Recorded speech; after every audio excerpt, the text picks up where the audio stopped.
In this lesson, we're going to be discussing InDesign's Workspace and how you can best customize it to meet your needs. If you're familiar with other applications in Creative Suite, such as Photoshop and Illustrator, InDesign's Workspace is very similar. It has docked panels to the right-hand side of the document window. There's a control panel that goes across the entire top of the window. This is a contextual panel. That means that depending on what tool or kind of object you have selected, the options in the panel will be totally different. There's been a lot of changes in the workspace in InDesign CS6. In the Tools panel, there are actually some new tools that we'll be talking about. And if you take a look at the docked panels, you can see that the names are no longer in all caps. They're in title case. And also, they take up less room in the width. So if the panels are taking up less room, I have more room to see my layout in a larger size. So that's a good thing. If you're new to InDesign, chances are you're using the Essentials workspace. There are not very many panels here, so there's not a lot you can do without having to open other panels under the window menu.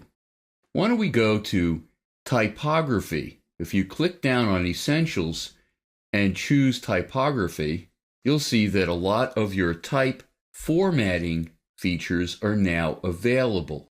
And if I were working on a print document, chances are I would want to start with the typography preset workspace and customize it from there. Why don't we do that? If you go under your window menu, why don't you go to Object and Layout, Align.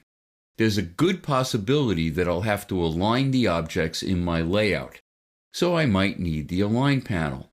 To add it to my workspace, I'm going to click at the top of the group panels and drag it to an insert point.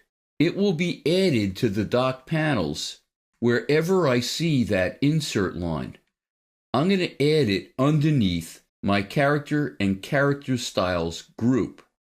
And you can see it's been added to the bottom of the dock panels. Maybe I also want to add mini bridge.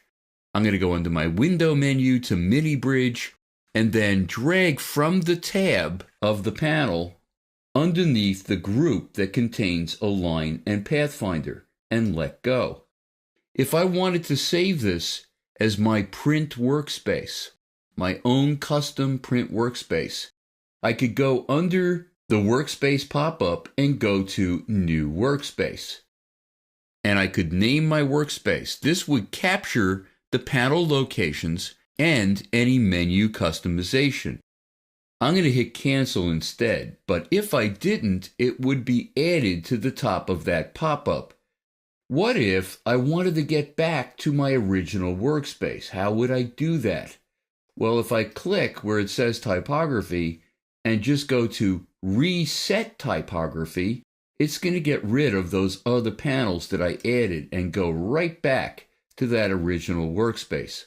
If I'm working and I wanted to get all of my panels out of the way temporarily, because maybe they're covering part of my layout, or I wanted to look at my layout in a larger size, all I have to do is hit my Tab key, and my panels will go away temporarily.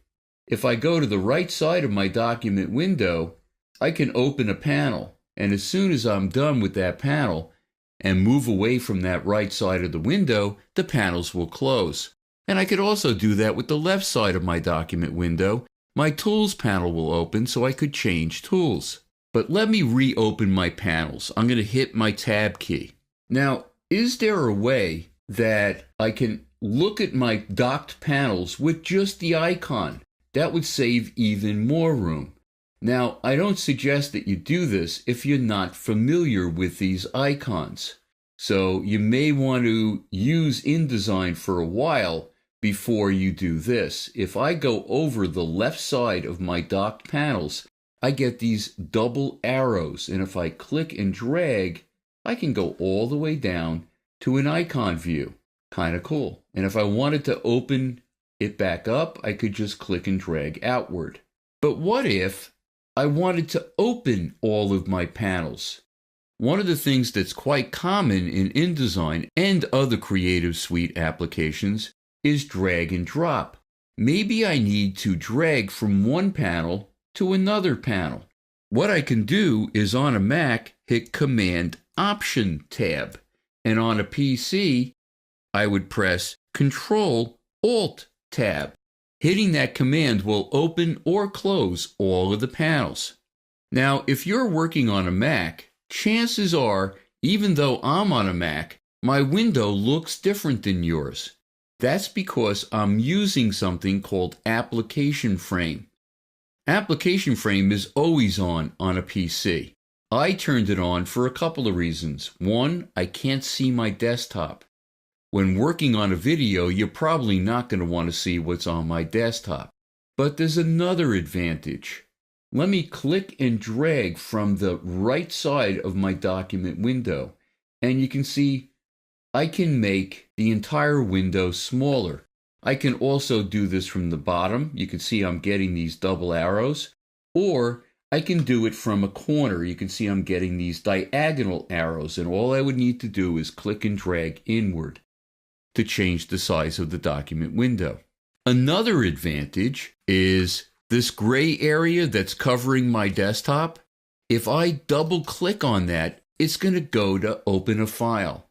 You'll be able to do that as long as there are no documents open at the time. Why don't we open a couple of documents? If you'd like to follow along, just double click on the gray background. I'm going to select just a couple of layouts. I just clicked and dragged down the two layouts that I wanted to open. And now I'm just going to hit the Open button. You can see that it's opening these two layouts in a tabbed format. I can go from one layout to the other just by simply clicking on the tab. But what if I didn't like the order of the tabs in the way they opened? I could just drag it going across, and it's going to change the order. The same thing is true in my tabbed panels. When I open a panel group, I have tabs going across. If I wanted to arrange these tabs differently, let's say so that layers came first before pages, I could do that very easily. But what if I wanted to look at my two documents at once? Maybe I wanted to compare them for some reason. Well, there's a pop-up above the control panel that is Arrange Documents, and if I click down on that, I can choose two up side by side in either a horizontal format or a vertical format.